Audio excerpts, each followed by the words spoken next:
Hi everyone, Congressman Blake Moore here. I'm sharing a video message. There was just too much to write in this week's newsletter, and so hopefully you'll be able to capture everything that I'm going to communicate here, and I'll try to be succinct.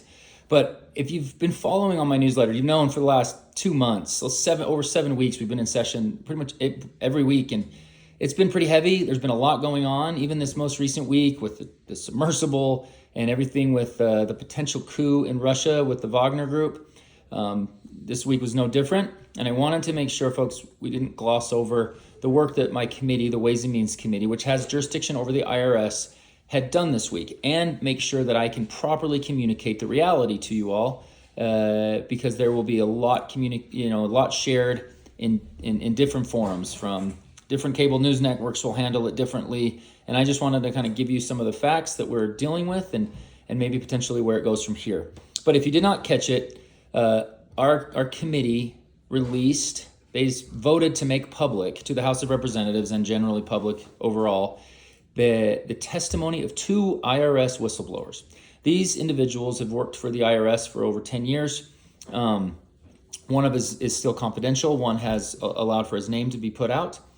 And they have been close to the investigation to Hunter Biden, President Biden's son, over the last several years. Now, again, this dates back into even 2014 timeframe when, as Hunter Biden has been working and getting payments from foreign entities. We'll get into that a little bit, for a long time. And it has spanned 2 different administrations, from the Trump administration through the Biden administration. And I think the 2 big frustrations for me, before I share a little bit more detail, is one, the timeline. We were set to release this information, the whistleblower information, on Thursday of this last week. Tuesday, I was shocked. I got a ping on my phone from a news agency that announced that Hunter Biden had been charged with 2 misdemeanor tax violations and then a felony gun charge that he was going to enter into a plea deal for. And I just, the timing of it was crazy because it was all happening. I had been briefed on the whistleblower testimony about 10 days ago, and then we were under a strict confidentiality agreement to not discuss it until we released it out of committee, which again was Thursday. And 2 days before we were set to release it, there was a deal that was already been done. The other piece that I want to make sure is a frustration, but also going to be a strong focus area, is making sure that the breadth of this testimony is taken into consideration to figure out the criminality here, and that'll be a focus from our committee to make sure that, I mean, it's a brave thing to do, to be a whistleblower in any situation. And these individuals have been involved in this investigation, and they basically see, and if you read this testimony, you will see, well, what he's getting charged with seems very different than the potential and the criminality here, because there's, in the range, they claim in the range of over $2 million of tax evasion. And these 2 misdemeanor charges were in the range of about $100,000. So for that several year time span, Hunter Biden had received from Romania, entities in Ukraine and China, for sitting on boards and other activity that's unknown to me at this point, over $8.3 million in foreign payments. And he owed taxes on that, which he has been, which he hasn't paid. Now, the plea deal, it looks like there will be no jail time, and he's paid back. He's going to pay some of this, but I think there's a big chasm between what he got charged with and ultimately what the potential crimes were. That's what the witness testimony is.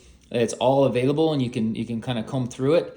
I myself remember I signed on to a letter with several of my colleagues well over a year ago asking for a special prosecutor just to avoid the conflict of interest here. And that wasn't necessarily granted. The individual, the DOJ investigator, his name's David Weiss. He's out of the Delaware region. He potentially, and this is a discrepancy as well. The whistleblowers say he wanted to have sole control over this case. And he wasn't granted. He tried to move it into different jurisdictions several times. And then now that the testimony has been out there, AG Merrick Garland and Weiss have said, no, I have had control over this case the whole time. Folks, there's something there, and that's something that we definitely want to flush out. I think it would be very well we're going to push to get testimony on this, to get further investigation going on. And now that it's been released to the House of Representatives, other committees that may have jurisdiction over the DOJ and things like that can get involved with this. And it's just important for people to know that there isn't two tiers of justice system in the U.S. It has not been easy for me, and particularly politically, to criticize President Trump for anything over the last several years. January 6th was something that I was highly frustrated with, and I voted for a bipartisan January 6th commission and took actions that went against the grain of my party sometimes. I also have commented numerous times, and particularly as you've seen in my newsletter with the Durham report, the FBI made a massive overreach involved with the Steele dossier that was paid for by the Hillary Clinton campaign into suggesting that President Trump was involved in some type of Russia collusion. That has largely been proven completely false and a way over the line. And then at the same time, as the classified document case comes up, I've made statements that said, look, if you're going to search a former president's home, two things need to happen. Either needs to be an indictment because there's enough there for an indictment, or someone at the FBI needs to lose their job. Well, there's been an indictment, and as I view that, President Trump should have returned the classified documents. So it's been a tough thing to be in this world and just trying to call it out as you see it. And there is something sincerely wrong with where Hunter Biden ends up with these cases and what ultimately could have taken place. And we need to be able to figure that out. That is the importance of Congress and having a separation of powers that is willing to put any administration in check. And so I had received private briefing of all this information about 10 days ago, was waiting until Thursday to be able to share any information about it. And ultimately, we did that and we came through when we got this information released. But on Tuesday, there was already announcement of a plea deal.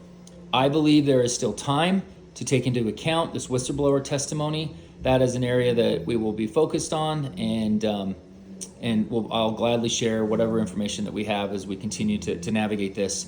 But I wanted to make sure to communicate that in as objective as possible way. Our office is open for any questions. We've got a statement and several interviews that we were doing about this, and we'll be sharing these on the newsletter as well. So thank you again for following along, and we look forward to the next steps to connect.